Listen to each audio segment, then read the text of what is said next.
Hey, it's Liz from No Trace, and I have a ton of selvage edges from my fabric. I'm trying to find creative ways to use my selvage edges. So in this tutorial, I'm going to show you how to make a cute, scrappy selvage edge zipper pouch. Let's go. I'm going to be making a pouch that is sized for smaller things like makeup or small art supplies, things like that. So I am working with cotton batting that measures 8.5 inches wide, 7 inches tall. I have 2 of those to attach my edges to. I'm working with a 7-inch zipper, and then I have 2 pieces of fabric for the lining of my bag that's also 8.5 inches wide, 7 inches tall.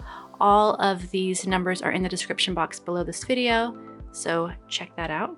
I'm also using a 3-inch piece of strap to create the loop on the side. This is totally optional. And of course, I'm adding a little no trace tag, which you can see right there. This is also optional if you wanted to get some of these printed with your name or brand on them. I'm linking to the Etsy store that I get mine from in the description box below this video, so check that out. And of course, I'm going to be using a small smattering of my massive selvage edge collection here.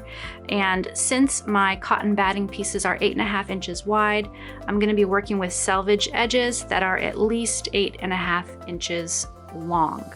The very first step is to go through your selvage edges and start to pull out some that speak to you. So decide if you want to go all white or off-white, or if you want to do a certain color palette, or if you want to just do totally random and crazy.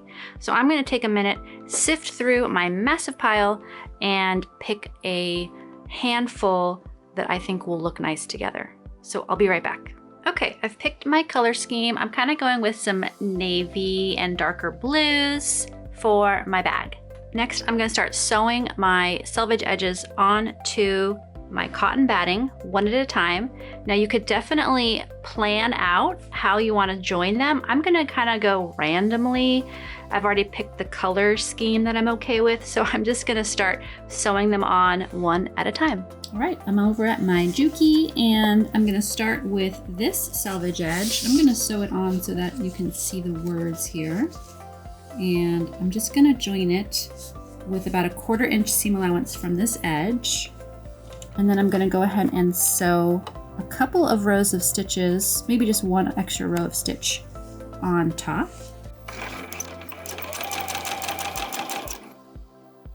First row is in place. I'm going to add a second row.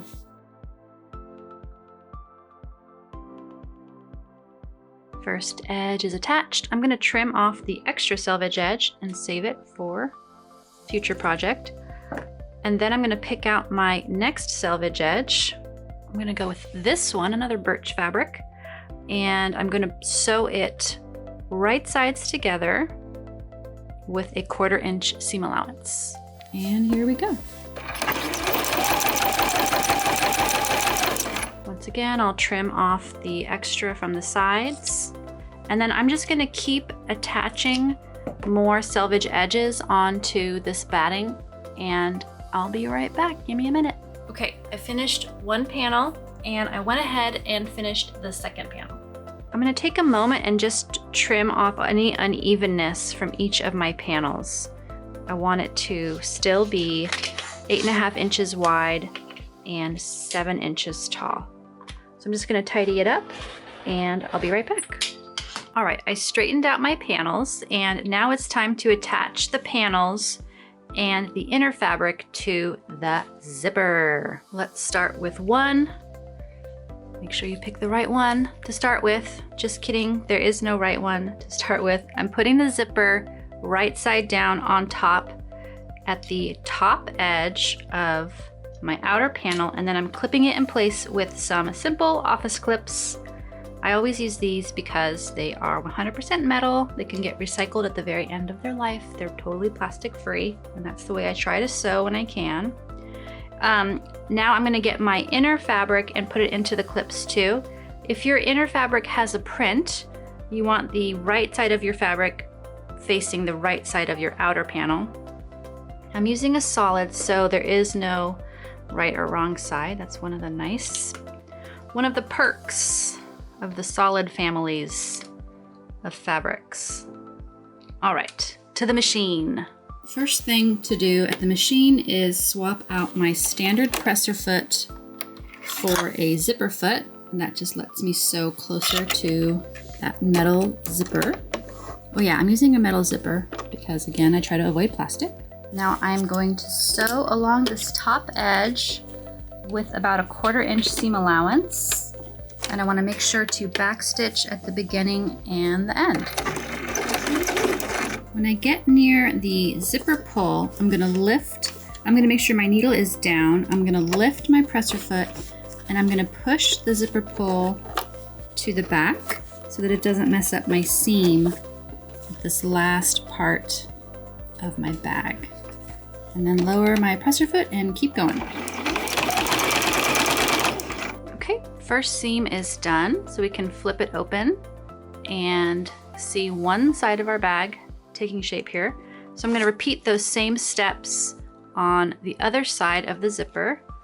So I'm going to get my second outer panel, put it right side on top of that other side of the zipper there. You can always double check, make sure that when you're going to flip your bag open that the pattern is going in the right direction. And again, I'll just clip this and then add the inner panel and sew it up. So I'll be right back. All right, I have both outer panels attached to the zipper. So now I'm going to do a little top stitch. So I'm going to be opening up the panels here so that the inside fabric is going off to the left and I'm only sewing through my outermost fabric. And I'm just going to go straight down.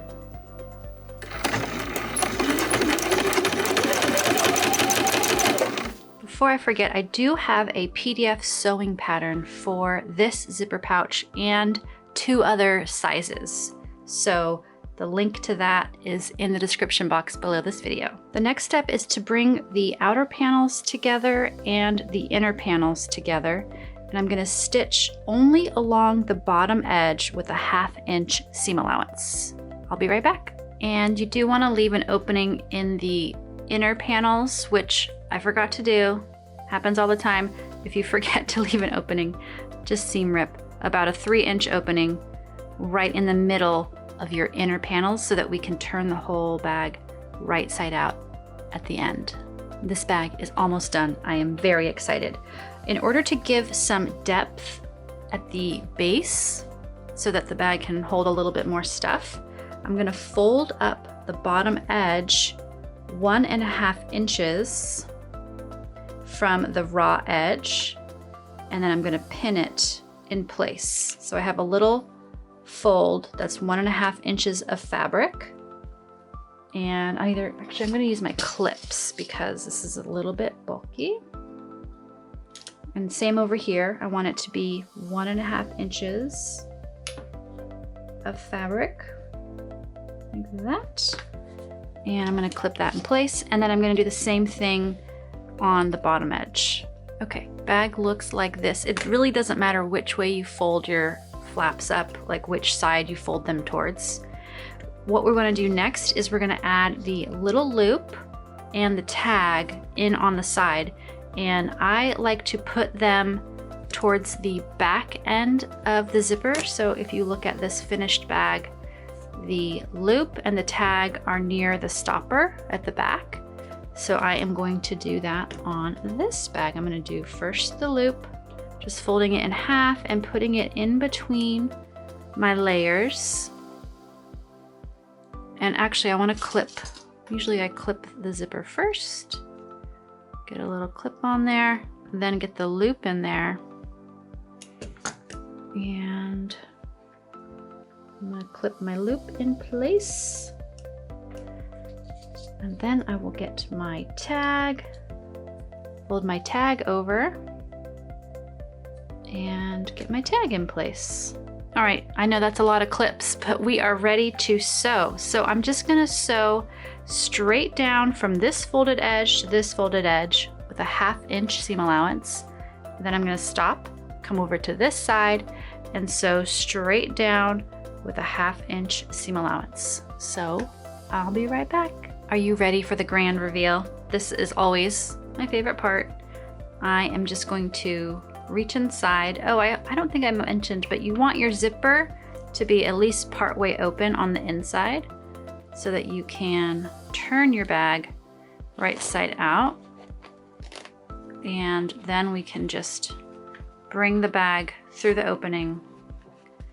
And I'll show you what to do with these funny little corners. I'm so excited. Okay. What we're gonna do with these corners is just pull on them until you get a nice little depth in the fabric. So over here, same thing, just kind of tug, and then you'll get a nice little folded up spot. And these will create the depth in your bag, and you'll do the same thing with the outer fabric. So just push it out all the way. And I like to do it this way because then there aren't scraps of fabric. I'm not cutting off fabric in order to give the bag depth. The fabric stays totally intact, which is nice, cuts down on textile waste. Okay, so just sort of massage your corners into place. Oh man, it's looking so cute. I like that I did the more similar tones of blue. This one was a little bit more random, which is also fun, but I think I like this one a little bit better. All right, last step, I'm gonna close up the opening. I'm just gonna top stitch across this opening with about 1/8 of an inch seam allowance, and then I'll push it right back inside. Leave a comment below and let me know which one you like more, the blues or the random. Also, don't forget to snag the zipper pouch pattern. It comes in 3 different sizes, and it is linked below this video.